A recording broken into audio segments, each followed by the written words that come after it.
Hey guys, what's up? In this video, we are going to discuss some questions related about the topic probability. In the previous videos, we have seen what is probability and discuss about the terms and conditions.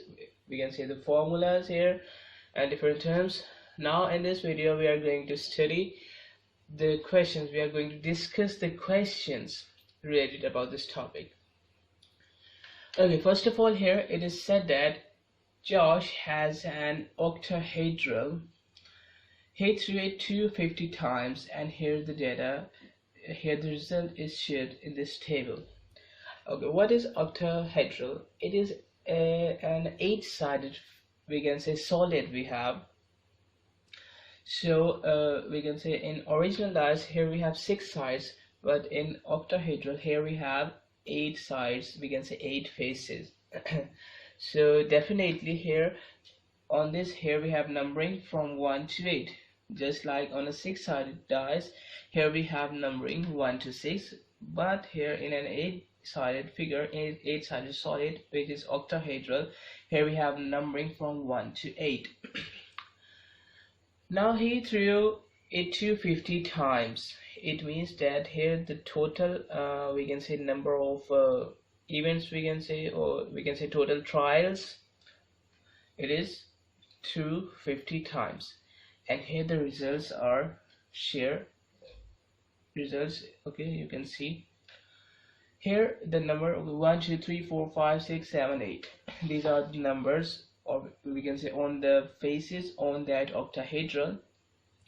And here are the frequencies of it. Frequencies means you can understand it like in this way, that here 28 times 1 has occurred, 35 times this 2 has occurred here, 41 times this 3 had occurred, 19 times this 4, 24 times this 5, 30 times this 6, 29 times this 7, and 44 times this 8 had occurred.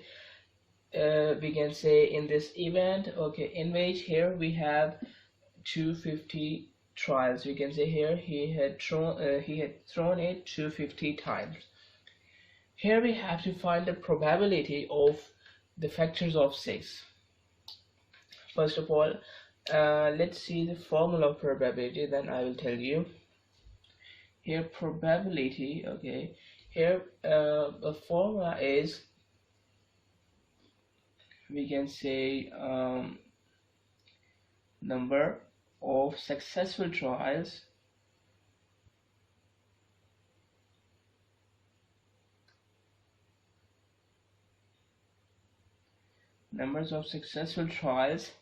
divided by total number of trials. Okay, actually it is not trials here, my mistake. Here we have number of successful outcomes. Okay,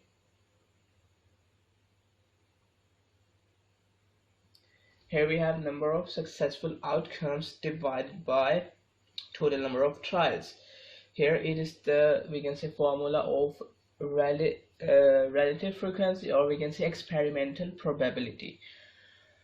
Now the probability we have to find is of, we can say, factor of 6. So we can say here the factors of 6 are 2 and 3, okay, and also 1, okay, 1 2 3 and 6. Here 1 2 3 and 6 are the factors of 6. Here 1 2 3 and 6 are the factors of 6. It means that here we can say if 1 is the outcome, or 2 is the outcome, or 3 or 6 is the outcome here, so we can consider it in this probability, that here we are going to find the probability of factors of 6. So here these are the factors of 6. You can see here the total number of successful outcomes, you can see these are 4. It means that here 1, if the 1 is the outcome, so 1 is the factor of 6. If 2 is the outcome, 2 is the factor of 6. 3 or 6 are the outcomes here, so these are the factors of 6. So it means that here in this, we can say the number of successful outcomes are 4. We can say here we have 4 numbers, here we have 4 terms which can be the outcome of this probability. We can say these are the outcomes, these are the 4 numbers, okay, which are included in this thing. So actually here, if we want to put here the values in this formula, so probability will be equal to number of successful outcomes. Okay, so I have told you here these are 4, 1, 2, 3 and 6. These are actually the number of successful outcomes. Here it means that here it can be 1, it can be 2, it can be 3, it can be 6. Clear? These are 4 outcomes. Now we have to divide it by the total number of trials. Okay, here actually you can see here I have written 4, but actually we can say these are the successful outcomes in a one trial. Okay, in a one trial. Clear? In a one trial, but here we have rolled it 250 times. Okay, it means that here the total number of trials is 250, and here the number of successful trials, successful outcomes is 4 in one throw. Clear?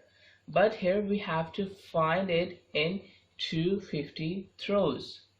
Okay, so it means that here 1 has occurred 28 times, 2 has occurred 35 times, 3 has occurred 41 times, and 6 has occurred here 30 times. So it means that here if we want to find the successful outcomes in this 250 times, so here I have to add this 28, because here 1 has occurred 28 times, and then 35 has occurred 2 has occurred 35 times, 3 has occurred 41 times, and 6 has occurred 30 times. So here I have to add the 28, 35, 41 and this 30. Okay, so we have to add these. Why? Because here we have to find the total successful outcomes in 250 throws here. So here if I add these 4, I will get here 134. Clear? I hope you will get my you had get my point, that here total number of outcomes in 250 throws over total number of trials, which is 250. So if I solve this here, if I divide 134 by 250, so here I will get 67 over 125. Okay, so it is the probability we have. Clear? Or if we divide it, we can say, if we want to write in decimal, so we can write 0.536. Clear? So this is the probability, we can say, if we have a factor of 6 as a outcome. Got it? Okay, so if you got this, let's move towards the next question. Here in the next question, you can see here we have a table. Actually here we have a factory, and this factory is producing bulbs, and here there is a series of tests to check the lifetime of each bulb. So here the result of the test is given in this table. You can see here the lifetime of bulbs in hours is given to us. We can say that here the bulbs, okay, which have a lifetime greater, okay, X is the lifetime here, which have a lifetime greater or equal to 0 but less than 1500 hours. It means that those bulbs which have a lifetime of 0 hours, we can say of lifetimes greater than 0 hours or equal to 0 hours but less than 150 hours, these bulbs are actually 30. Okay, frequency, we know frequency, okay, it is 30. So here those bulbs which have a lifetime of equal or greater than 1500 hours, means 1500 hours, but less than 3000 hours. So these bulbs are 100 in that test. Those bulbs which have a lifetime equal or greater than 3000 but less than 4500, these are actually 249 bulbs. And here in the end, here we have bulbs which have a lifetime greater or equal to 4500. Okay, there is no ending point, we can say, end limit, upper limit, we can say. So those bulbs which have a height, sorry, not a height, they which have a lifetime of 4500 or equal to 4500, greater than or equal to 4500. So actually these bulbs are 50 here. Now in this we have to calculate the relative frequency of a bulb lasting for less than 4500 hours but more than 1500 hours. Clear? We have to find the probability of those bulbs which have a lifetime less than 4500 hours but greater than 1500 hours. So first of all, we know that in we can say a relative frequency or experimental frequency, we need, first of all, we need here total we can say frequency, or we can say total number of trials. Clear? So actually here the total number of trials, we can say, or we can say the total frequency is equal to the sum of all these. It means that first of all here we have to add this 30, this 100, this 249 and this 50. So if I add 30 and 100 and 249 and this 50, it is equal to 429. So here actually the total number of bulbs, we can say the total trials, actually the total number of bulbs, okay, it is more clear. So the total number of bulbs are actually 429. Clear? Here we have 429 total bulbs. So if we write the formula here, the formula of the relative frequency or experimental probability, it is equal to, here we have number of successful outcomes divided by number of trials. Okay, and why these total number of bulbs are actually the total number of trials? Because here we have 429 bulbs. It means that here we have taken experiment over 429 bulbs. It means that here we have given a trial. Okay, we can say here we have taken this trial for 29 times, because here each time we need a new bulb. Okay, so here new bulb, new trial, new bulb, new trial, new bulb, new trial. So here 429 bulbs means 429 trials we have. Clear? So here probability, okay, first of all you can see number of trials, it is equal to 429. And now here we want to write the number of successful outcomes. So what actually here we have to write the number of those bulbs which have a lifetime greater or equal yes, more than 1500, or and okay, not or, and less than this 4500, which have a lifetime. So actually we have to find the number of bulbs here. And why the number of bulbs? Because here one bulb, okay, for a one bulb here we have one outcome. For the next bulb we have next outcome. For the next bulb we have next outcome. It means that here the number of bulbs, it is equal to the number of outcomes, because here we are actually doing experiment on one bulb, after it a next bulb, after it next bulb. Clear?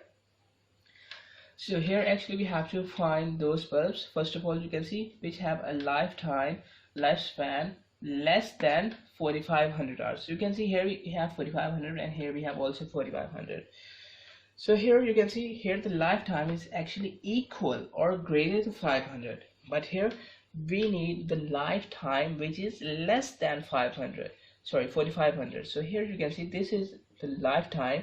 Here in this we have less than 4500 hours. Clear? So actually we are including this one, and we can see this is the upper limit, we can say. And here we have a lifetime more than 1500. So here you can see here we have a lifetime less than 1500, but here you can see here we have a lifetime is equal to 1500 or greater than 1500. So it means that here we have to add these two we can say frequencies here, or I can say here if I add 100 and this 249, here I will get the total number of bulbs which have a lifetime less than 4500 hours but more than 1500 hours. Clear? So 100 plus 249, it is equal to 349. Clear?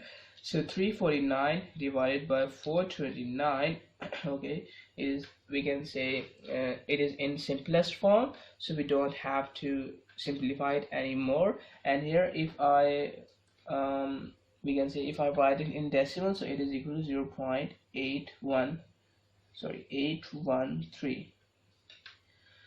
So this is the probability of those bulbs who are we can say which have a lifetime less than 4500 hours but greater than 1500 hours.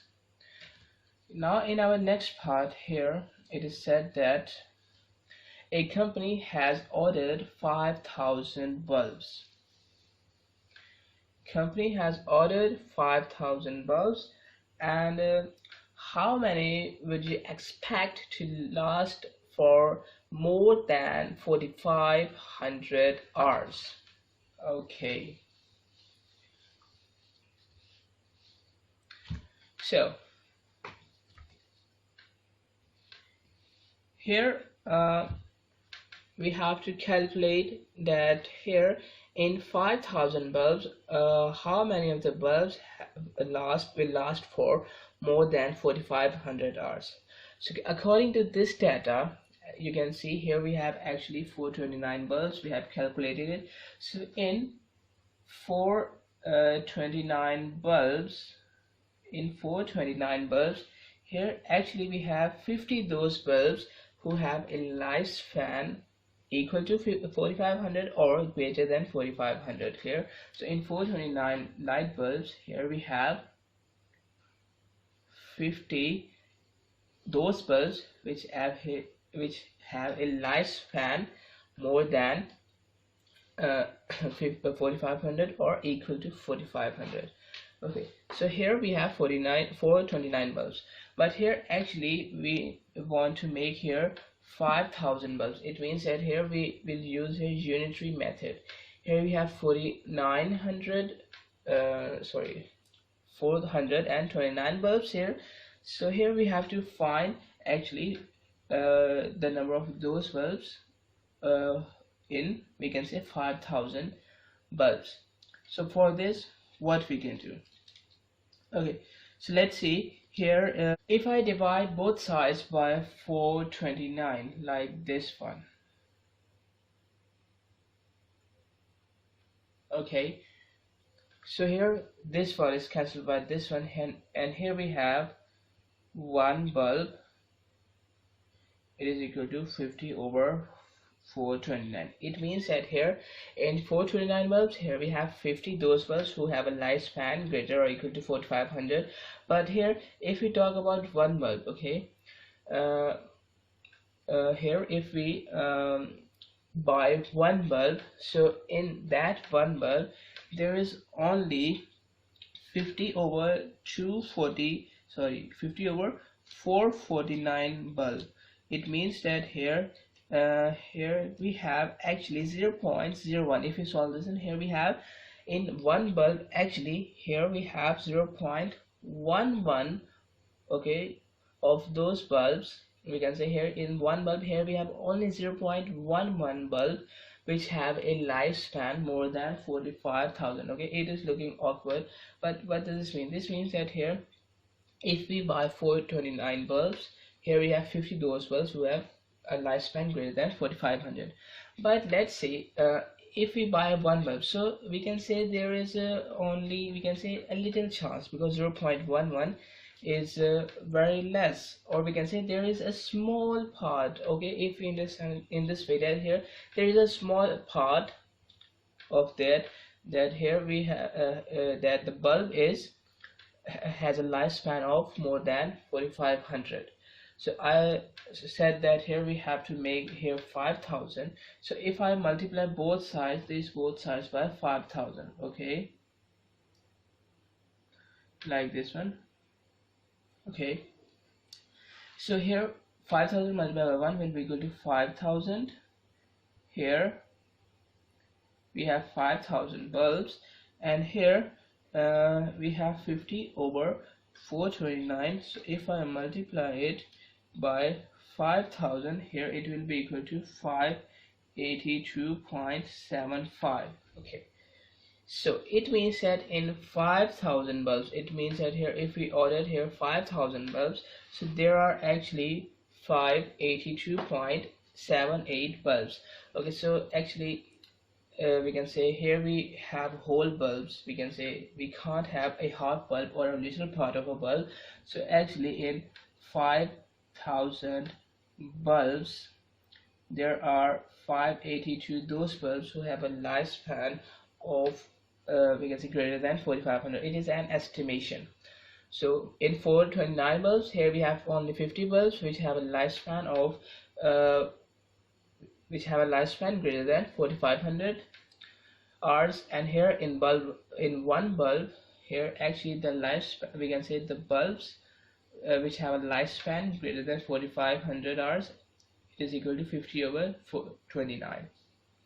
And here if I multiply both sides by 5000, here in 5000 bulbs, which we have to calculate here, so in 5000 bulbs, here we have 582 those bulbs who have a lifespan of more than 4500 hours. This is an estimation. Clear? So that's how we can calculate we can say calculate the probability, or we can say calculate the number of chances here. Clear? So these are the number of bulbs you can see. Now let's move towards the next questions. In our next question here, it is said that from a pack of cards, what is the probability to get a jack card? We know that here in one pack of cards, here we have 52 cards. Okay, and here in one pack, actually here we have 4 jack cards. Clear? So what is the probability to get a jack card? So we know the formula here. Probability, it is equal to number of successful outcomes, which is actually 4. There are 4 jack cards. We can say there are 4 successful outcomes. Clear? So actually the successful outcomes will be 4, and here we have to divide it by the total number of cards, which is 52 here. Clear? So if I divide 4 by 52, here I will get 1 over 13. Clear? Or if I want to write this 1 over 13 in decimal forms, it will be equal to 0.07. Clear? So that is the probability to get a jack card from one pack of cards. Clear? Now let's see our next question. Here you can see that the probability of those persons who liked mangoes is 0.68. Okay, here is a survey from the people, and the probability who liked mangoes is 0.68. Alright, so how many those persons would you expect who disliked mangoes if there are 20,000 people? Okay, So if the probability of the persons who liked mangoes is 0.068, so what is the number of people, we can say how many persons we have from a population of 20,000 of those persons who disliked mangoes. So let's see, we have to make a statement here. Okay, first of all, we can say probability, okay, of those who liked mangoes.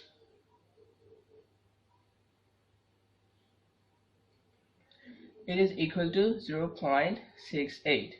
So first of all, after making this statement, we have to find the probability of those who disliked mangoes. Probability who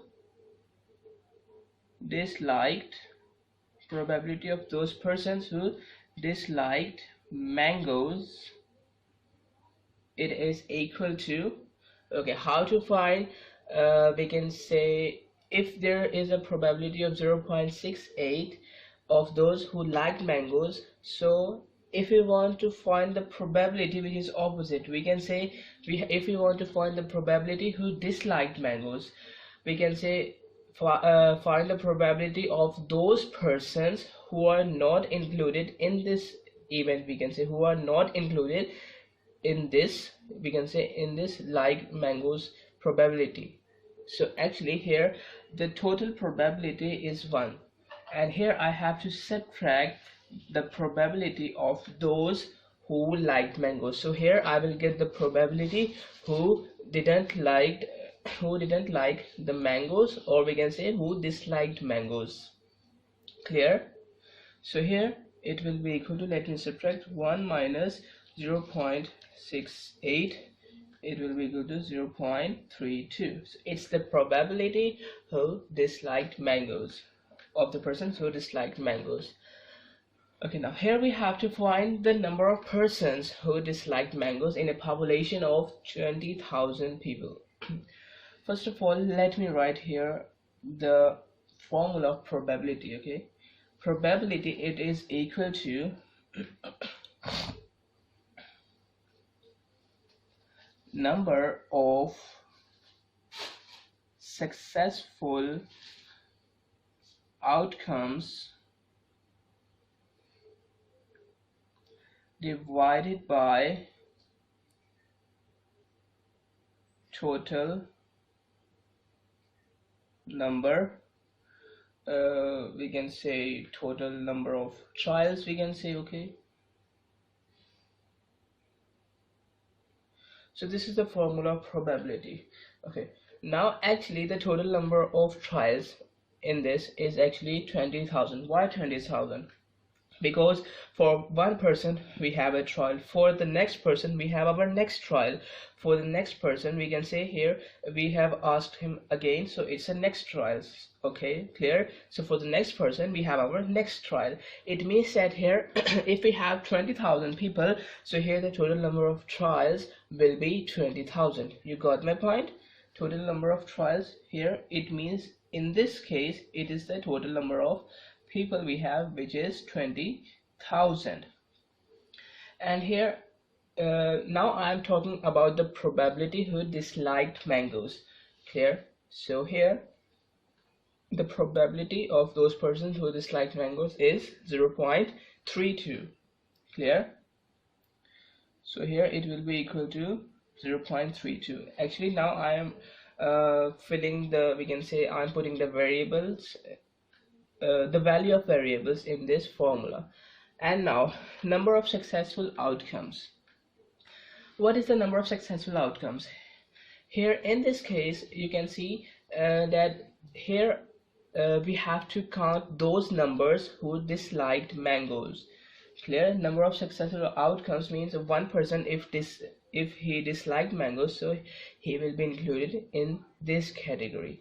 Then if another person who disliked mangoes, he will again included in this category. It means the number of successful outcomes here, it is actually the number of those people who disliked mangoes. Clear?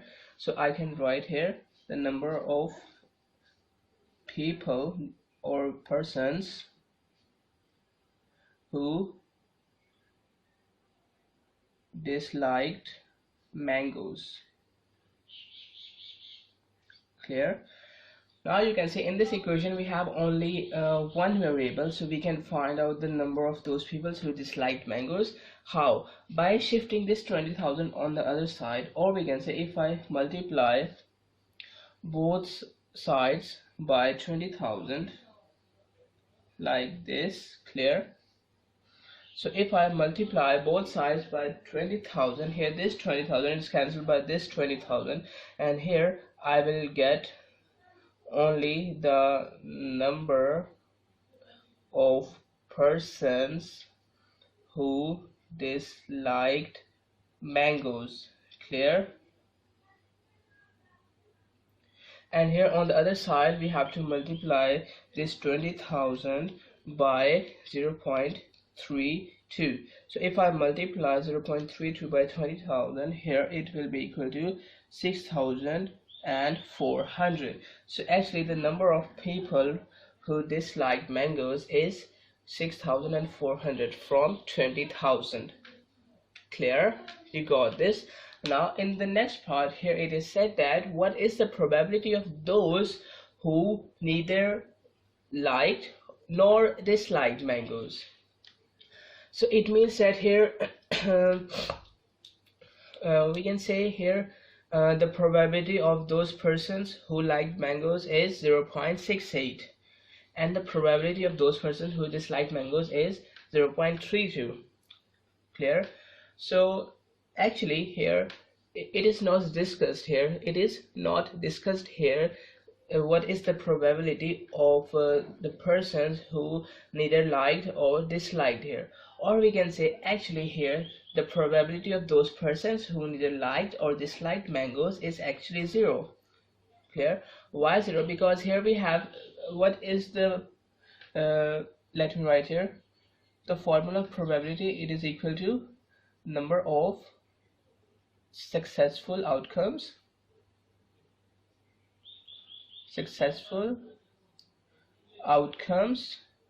divided by total number of trials. Clear? So if we want to find the probability of those persons who neither liked or disliked mangoes, here we have to put the number of those persons. Here we have to put total number of persons here who neither disliked or liked mangoes. Clear? So the number of persons who neither liked nor disliked mangoes is actually 0. Clear?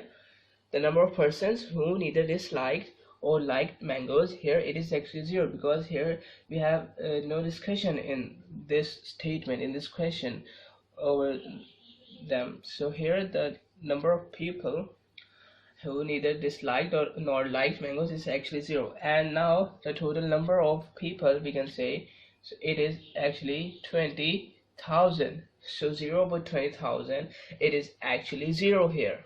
Clear? I can write it to 0. So the probability of those persons who neither liked nor disliked mangoes is actually 0. Clear? Alright. So now here in the next part, here it is said that we have to find the probability of those persons who either liked or disliked mangoes. In the previous case, here we have those persons who neither liked nor disliked, but here we have either liked or disliked. It means that in this category the probability of those persons who liked mangoes and the probability of those persons who disliked mangoes is also included. Both of the categories are included in this thing, because here either liked or disliked, so both of them are included here. So we can say that the probabilities of the persons who liked mangoes is 0.68 plus the probability of those persons who disliked mangoes is 0.32. So if I add 0.68 and 0.32, so it will be equal to 1. So the probability of those persons who either liked or disliked mangoes is actually 1. Clear? It means that all of the population, whole the population is included, because the maximum probability is 1. Here it is 1, so we can say whole the population is included in this. All are included in this. Clear? I hope you got all my points. So that's it for this lecture, basic probability. Access the entire mathematics demystified course at learneasy.us.